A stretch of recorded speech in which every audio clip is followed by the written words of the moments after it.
నమస్తే, welcome to Raj news. America అధ్యక్షుడు Donald Trump భారత్పై మరోసారి టారిఫ్ బాంబ్ పేల్చారు. అదనంగా మరో 25% టారిఫ్ విధిస్తున్నట్లుగా ప్రకటించారు. రష్యా నుంచి ఆయిల్ కొనుగోలు చేస్తున్నందుకే తాజా నిర్ణయం ప్రకటించాను అన్నారు ట్రంప్. దీంతో భారత్పై అమెరికా విధించిన సుంకాలు 50% చేరుకున్నాయి.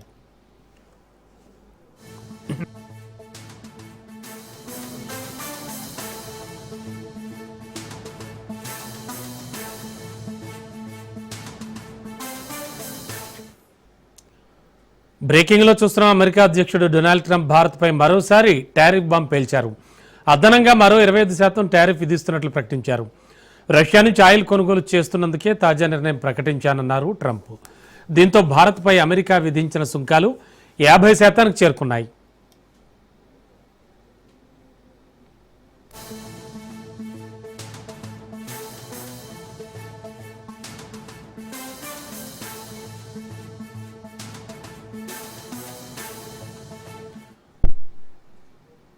బ్రేకింగ్లో చూస్తున్నాం. అమెరికా అధ్యక్షుడు డొనాల్డ్ ట్రంప్ భారత్పై మరోసారి టారిఫ్ బాంబ్ పేల్చాడు.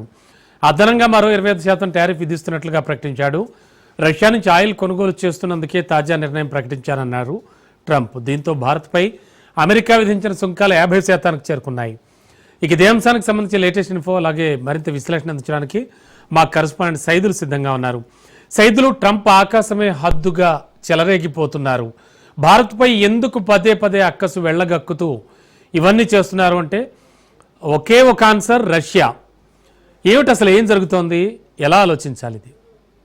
ఎస్ రమణ, వాస్తవంగా భారత్ రష్యా నుంచి మనము చమురు కొనుగోలు చేస్తున్నామని అమెరికా అధ్యక్షుడు డొనాల్డ్ ట్రంప్ భారత్ పైన ఒక అక్కసు ఎల్లగక్కుతున్నారు. ఆయన నిన్ననే చెప్పారనమాట, ఖచ్చితంగా ఒక బాంబు పేల్చబోతున్నాను భారత్ పైన అని ఆయన ప్రకటన చేశారు. దానిలో భాగంగానే 24 గంటలు గడవక ముందే అమెరికా అధ్యక్షుడు డొనాల్డ్ ట్రంప్ మరో 25% టారిఫ్ భారత్ దిగుమతి అయ్యే వస్తువులపైన విధిస్తున్నానని చెప్పేసి కూడా ఆయన ఎగ్జిక్యూటివ్ ఆర్డర్లో సంతకం చేయడం జరిగింది. అయితే ఇది ఈ నెల 27 నుంచి అమల్లోకి వస్తుందని చెప్పేసి కూడా ఎగ్జిక్యూటివ్ ఆర్డర్లో స్పష్టంగా పేర్కొన్నారు. ఆయన డొనాల్డ్ ట్రంప్ సంతకం కూడా చేశారు కొద్దిసేపటి క్రితమే. సో ఇక ఇప్పటికే భారత్ నుంచి దిగుమతి అయ్యే వస్తువులు ఏవైతే ఉన్నాయో వాటిపైన 25% టారిఫ్ విధిస్తున్నట్లు కూడా డొనాల్డ్ ట్రంప్ గతంలోనే ఎగ్జిక్యూటివ్ ఆర్డర్ పైన సంతకం చేశారు. అయితే ఈ యొక్క టారిఫ్ 25% విధించినటువంటి టారిఫ్ ఆగస్టు 7 నుంచి అమల్లోకి రానుంది. సో ఇప్పుడు మరో అదనంగా 25% టారిఫ్ విధిస్తున్నట్లు కూడా ఎగ్జిక్యూటివ్ ఆర్డర్లో డొనాల్డ్ ట్రంప్ సంతకం చేశారు కాబట్టి సో ఇది ఆగస్టు 27 నుంచి కూడా అమల్లోకి వస్తుంది. మొత్తం 50% టారిఫ్ విధిస్తున్నట్లు కూడా వైట్ హౌస్ వర్గాలు కొద్దిసేపటి క్రితమే అధికారికంగా ప్రకటన చేశాయి. సో ఇక రష్యా నుంచి మనం ఆయిల్ కొనుగోలు చేస్తున్నామని ఒక అక్కస్తోటే ఈ విధంగా డొనాల్డ్ ట్రంప్ మనపైన టారిఫ్ విధిస్తున్నట్టు కూడా చెప్తున్నారు. సో దీనిపైన మరి ఇక కేంద్రం నుంచి ఎటువంటి అంటే స్పందన రాలేదు, ప్రకటన కూడా చేయలేదు. డొనాల్డ్ ట్రంప్ కొద్దిసేపటి క్రితమే భారత్ పైన విధించినటువంటి 50% టారిఫ్ ఏదైతే ఉందో దానిపైన ఇంతవరకు కేంద్రం నుంచి ఎటువంటి ప్రకటన రాలేదు. ఖచ్చితంగా ఈరోజు లేదా రేపు కూడా మనకి మన దేశం ఎటువంటి నిర్ణయం తీసుకోబోతుంది ఏంటనేది కూడా మనకి తెలిసే అవకాశం అయితే ఉంది. సో డొనాల్డ్ ట్రంప్ ఆయన వైఖరికి సంబంధించి ఇప్పటికే అనేక విమర్శలు కూడా వస్తూనే ఉన్నాయి. ఎందుకంటే ఆయన పదే పదే భారత్ పైన ఒక అక్కసు ఎల్లగక్కుతూ వస్తున్నారు, ఇప్పటి నుంచి కాదు గతం నుంచి కూడా. సో దానిలో భాగంగా అంటే మనము ఎప్పుడైతే ఆపరేషన్ సింధూర్ పాకిస్తాన్ పైన మనం యుద్ధం చేస్తున్న సమయంలో కూడా తానే ఏదో యుద్ధం ఆపినట్టుగా మనం మధ్యవర్తిగా వహించినట్టుగా కూడా ఆయన గొప్పలో చెప్పుకున్నారు. సో ఏదేమైనా సరే అమెరికా అధ్యక్షుడు డొనాల్డ్ ట్రంప్ వైఖరికి సంబంధించి ఇప్పుడు ప్రపంచవ్యాప్తంగా కూడా పెద్ద ఎత్తున ఆయనపైన విమర్శలు వస్తూ ఉన్నాయి. ఎందుకంటే ఆయన విధించినటువంటి టారిఫ్ ఏదైతే ఉందో ఆ టారిఫ్ ఒక భారత్ పైన 50% విధించారు కాబట్టి సో అది మన పైన పెద్ద భారం పడినప్పటికి కూడా ఆయన ఏదో ఒక రష్యా నుంచి మనం చమురు కొనుగోలు చేస్తున్నామని ఒక అక్కస్తోటి మాత్రమే ఆయన విధిస్తున్నారు తప్ప అంతకుమించి ఏం లేదు, భయపడాల్సిన అవసరం కూడా, ఆందోళన చెందాల్సిన అవసరం లేదని చెప్పేసి కూడా కొంతమంది నిపుణులు చెప్తూ వస్తున్నారు. సో ఏదేమైనా సరే కొద్దిసేపటి క్రితమే రమణ అమెరికా అధ్యక్షుడు డొనాల్డ్ ట్రంప్ మనం దిగుమతి వస్తువులు ఏవైతే ఉన్నాయో భారత్ నుంచి దిగుమతి వస్తువులు ఏవైతే ఉన్నాయో వాటిపైన మొత్తం ఓవరాల్గా 50% టారిఫ్ విధిస్తున్నట్టు కూడా ఆయన ఎగ్జిక్యూటివ్ ఆర్డర్లో కొద్దిసేపటి క్రితమే ఆయన సంతకం చేసిన తర్వాత వైట్ హౌస్ వర్గాలు అధికారిక ప్రకటన కూడా చేయడం జరిగింది. సైదులు, ముఖ్యంగా చూస్తే దీనికి సంబంధించి న్యూఢిల్లీ ఎలా స్పందిస్తోంది అంటే ఇండియా గవర్నమెంట్ ఏం ఆలోచిస్తోంది, ఎటువంటి కార్యాచరణతో ముందుకు వెళ్ళేటువంటి ఛాన్స్ ఉంది? ఇప్పటివరకు ఈ టారిఫ్లకు సంబంధించి ఎవరు కూడా నోరు మెదిపిన సందర్భం కనపట్లేదు మనకి. ఎస్ రమణ, ఇప్పుడు ప్రస్తుతం అయితే ఇంకా మనకి భారత్ ఇంకా స్పందన ఇంకా రాలేదు. అంటే భారత్ మరి కాసేపట్లో కూడా స్పందించే అవకాశం కూడా కనిపిస్తుంది. భారత విదేశాంగ శాఖ కూడా మరి అధికారికంగా ప్రకటన చేసే అవకాశం కూడా కనిపిస్తుంది. ఎందుకంటే కొద్దిసేపటి క్రితమే అమెరికా అధ్యక్షుడు డొనాల్డ్ ట్రంప్ మొత్తం భారత్ పైన 50% టారిఫ్ విధిస్తున్నట్టు కూడా ఆయన ఎగ్జిక్యూటివ్ ఆర్డర్లో సంతకం చేశారు కాబట్టి సో దానిలో భాగంగా ఇక మనం కొద్దిసేపట్లోనే భారత్ కూడా దీనిపైన స్పందించే అవకాశం ఉంది. దీనివల్ల జరిగే నష్టం ఏంటి, లాభం ఏంటి అనే దానిపైన కూడా మనం స్పందించే అవకాశం కనిపిస్తుంది. కాబట్టి ఏదేమైనా సరే ఇంత అక్కసు ఎల్లగక్కుతున్నాడు కాబట్టి దీనిపైన ప్రపంచ దేశాలు కూడా తీవ్ర స్థాయిలో మండిపడుతున్న పరిస్థితి కనిపిస్తుంది. ఎందుకంటే ఆయన వైఖరి ఇప్పటి నుంచి కాదు, మొదటి నుంచి కూడా ఆయన వైఖరి దుందుడుకుగా లేకపోతే ఆయన ఒక జోకర్గానే ఆయన ఎప్పుడు కూడా ఆయన తీసుకునే నిర్ణయాలు ఉంటున్నాయని చెప్పేసి కూడా చెప్తూ వస్తున్నారు. కాబట్టి దానిలో భాగంగానే భారత్ పై విధించినటువంటి టారిఫ్ ఏదైతే ఉందో ఆ టారిఫ్ ఈ నెల ఆగస్టు 27 నుంచి మొత్తం 50% టారిఫ్ భారత్ నుంచి దిగుమతి వస్తువులపైన అమల్లోకి రానుంది. సైదులు ముఖ్యంగా రష్యా వైపు నుంచి చూస్తే కనుక రష్యాకి ఇండియాకి ఉన్నటువంటి సత్సంబంధాలు కానీ అంటే ఇప్పుడు ట్రంప్ ఈ విధంగా 50% వరకు టారిఫ్లు విధిస్తున్న సందర్భంలో రష్యా ఇండియా కలిపి ఏదైనా సమాలోచనలు చేసి సంథింగ్ ఏమైనా మధ్య మార్గంగా ఆలోచించే ఛాన్స్ ఏమైనా కనిపిస్తుందా?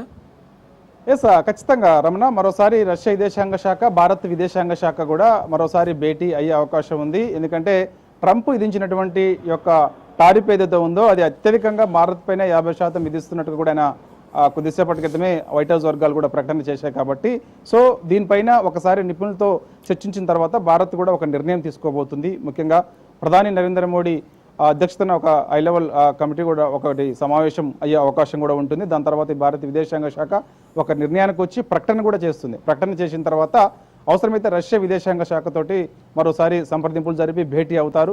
సో దీని ద్వారాగా మనపైన పడే ప్రభావం అంటే ఏ విధంగా ప్రభావం పడే అవకాశం ఉంటుంది, అది లాభమా నష్టమా ఏంటి అనేది కూడా నిపుణులతో చర్చించిన తర్వాత ఒక నిర్ణయం అయితే భారత్ ప్రకటన చేస్తుంది. సో రష్యాకి కూడా ఆల్రెడీ తెలుసు అంటే ట్రంప్ వైఖరి ఏ విధంగా ఉంటుందనేది కూడా ఆల్రెడీ రష్యాకు కూడా తెలుసు. ఎందుకంటే రష్యాతోటి మనము ఆయిల్ కొనుగోలు సంబంధించి విషయంలో మాత్రమే ఆయన ఈ విధంగా అక్కస్సు ఎలగొక్కుతున్నారనేది కూడా తెలుసు. కాబట్టి సో భారత్ రష్యా రెండు దేశాలు కూడా ప్రపంచ దేశాల్లోని రెండు దేశాలు చాలా పవర్ఫుల్ దేశాలు కాబట్టి అందరికీ తెలిసిన విషయమే. కాబట్టి సో ఈ రెండు దేశాలు కూడా మరోసారి భేటీ అయిన తర్వాత ట్రంప్ వైఖరికి సంబంధించి మరొక నిర్ణయం కూడా రెండు దేశాలు కూడా ప్రకటన చేసే అవకాశం కూడా ఉంది. సో ఫర్దర్గా ఏ విధమైన నిర్ణయం భారత్ తీసుకోబోతుంది అనేది కూడా మనకి రేపు తెలిసే అవకాశం ఉంటుంది. ఓకే, మరోవైపు అంటే ఒక పెద్దన్నగా వ్యవహరిస్తున్నటువంటి ఓవరాల్గా ప్రపంచ దేశాలకు యుఎస్ ఇటువంటి విధానాలు అవలంబించడం అనేది భవిష్యత్తులో యుఎస్ ఎకానమీకి కానీ అంటే భవిష్యత్తులో వచ్చేటువంటి పరిస్థితులకు కానీ ఇవేం ఊహించట్లేదా ట్రంప్? ఎందుకు ఇంత గుడ్డిగా ఇంత బ్లైండ్గా ఇంత ఒక రకంగా చెప్పాలంటే మూర్ఖంగా ముందుకు వెళ్ళడం అనేది ప్రపంచ దేశాలన్నీ కూడా చూస్తూ ఉన్నాయి. అటు యుఎన్ఓ కావచ్చు, ఓవరాల్గా చూస్తే కనుక మొత్తం అంతా అబ్జర్వ్ చేస్తూ ఉన్నారు. మరి ఇవేం గమనించట్లేదా ట్రంప్ వైపు నుంచి చూస్తే కనుక ఏమైనా మాట్లాడుకోవచ్చు? ఎస్, ఆయన వైఖరికి సంబంధించి రమణ ముఖ్యంగా ఆయన రెండోసారి అమెరికా అధ్యక్ష బాధ్యతలు చేపట్టిన దగ్గర నుంచి కూడా పెద్ద ఎత్తున ఆయా అమెరికా దేశాల రాష్ట్రాలు అందరూ కూడా రోడ్లపైకి వచ్చి ఆందోళన చేశారు. ఆయన దిగిపోవాలని కూడా చాలామంది నిరసన కార్యక్రమాలు పాల్గొన్నారంటే ఒకసారి అర్థం చేసుకోవచ్చు. ఆయన ఎంత పదవి బాధ్యతలు చేపట్టిన నెల 2 నెలలకి జరిగిపోయిందనమాట. దాదాపుగా అమెరికా ప్రజలు ఎవరైతే ఉన్నారో వారందరిలో సగం భాగం కూడా ఆయన అధ్యక్ష పదవి నుంచి రాజీనామా చేయాలని చెప్పేసి కూడా ప్రధానంగా డిమాండ్ చేశారంటే అతను వైఖరికి సంబంధించి మాత్రమే. సో ఆయన ఎటువంటి నిర్ణయం తీసుకుంటారో ఆ దేశానికి నష్టం కలిగించే నిర్ణయాలు కూడా అనేకం తీసుకున్నాడు, అందరికీ తెలిసిన విషయమే. ఎలన్ మస్క్ ఆయన ఈసారి రెండోసారి అమెరికా అధ్యక్షుడిగా ఆయన రెండోసారి అమెరికా అధ్యక్షుడు ఎన్నికల్లో గెలిచేందుకు ఆయన దగ్గరుండి మరి అన్ని చూసినటువంటి వ్యక్తి ఎలన్ మస్క్. సో ఆయన ద్వారాగానే ఈయన అమెరికాలో రెండోసారి ఆయన గెలవడం జరిగింది ఎలన్ మస్క్. ఆయన వైఖరితో ఎలన్ మస్క్ కూడా దూరం అయిపోయాడంటే అర్థం చేసుకోవచ్చు డొనాల్డ్ ట్రంప్ వైఖరి ఏ విధంగా ఉంటుంది అనేది కూడా స్పష్టంగా తెలిసిపోతుంది. కాబట్టి సో ఆయన ఏదేమైనా సరే ఆయన ఒక జోకర్గా ఆయన్ని చాలామంది విమర్శలు చేస్తూ వస్తున్నారు ప్రపంచవ్యాప్తంగా కూడా. సో ఆయన మనపైన విధించినటువంటి టారిఫ్ ఏదైతే ఉందో ఆ టారిఫ్ వల్ల పెద్దగా నష్టమేమీ ఉండదని చెప్పేసి కూడా చాలామంది నిపుణులు అయితే చెప్తూ వస్తున్నారు. కాబట్టి ప్రపంచ దేశాలు కూడా దీనిపైన స్పందించే అవకాశం ఖచ్చితంగా ఉంటుంది. అంటే ఒకవైపు ఆయన ఏదో భారత్ పైన టారిఫ్ విధించినంత మాత్రాన అమెరికాకి ఏదో నష్టం జరగదని లాభమే ఉంటుందని చెప్పేసి అనుకుంటున్నారు. కానీ అమెరికా కూడా ఏ విధంగా నష్టం ఉంటుంది, తర్వాత ఇతర దేశాల్లో నుంచి కూడా ఆయన విధించినటువంటి టారిఫ్ పరంగా చూస్తే ఆ దేశానికి నష్టం ఏ విధంగా ఉంటుందనేది కూడా పెద్ద ఎత్తున ఆయా దేశం నుంచే, అమెరికా దేశం నుంచే పెద్ద ఎత్తున డొనాల్డ్ ట్రంప్ పైన విమర్శలు కూడా వస్తున్నాయి. ఎందుకంటే ఆయన విధించినటువంటి టారిఫ్ ఏదైతే ఉందో భారత్ పైన దాదాపుగా 50% టారిఫ్ విధించాడు కాబట్టి సో ఆ దేశం నుంచే ఆయన పైన పెద్ద ఎత్తున విమర్శలు వస్తున్నాయి. కాబట్టి సో ఆయన తీసుకున్న నిర్ణయం ఏదైతే ఉందో ఆ నిర్ణయానికి సంబంధించి మాత్రం ప్రపంచవ్యాప్తంగా కూడా అందరూ మండిపడుతున్న పరిస్థితి కనిపిస్తుంది. సో దీనిపైన కూడా అవసరమైతే రష్యా విదేశాంగ శాఖతోటి భారత్ విదేశాంగ శాఖ మరోసారి మంతనాలు జరిపే అవకాశం ఉంటుంది, భేటీ కూడా అయ్యే అవకాశం ఉంటుంది. సో రేపు అధికారికంగా మనకి అమెరికా అధ్యక్షుడు డొనాల్డ్ ట్రంప్ విధించినటువంటి 50% టారిఫ్ ఏదైతే ఉందో దానిపైన ప్రధాని మోదీ నేతృత్వంలో కూడా ఒక కమిటీ అంటే భేటీ అయిన తర్వాత నిర్ణయం కూడా వచ్చి దానిపై తర్వాత మనం భారత్ అధికారిక ప్రకటన కూడా డొనాల్డ్ ట్రంప్ విధించినటువంటి 50% టారిఫ్ ఏదైతే ఉందో దానిపైన కూడా భారత్ అధికారిక ప్రకటన కూడా కొంతవరకు అయితే చేయలేదు, రేపు చేసే అవకాశం అయితే ఉంటుంది. Thank you Saidulu.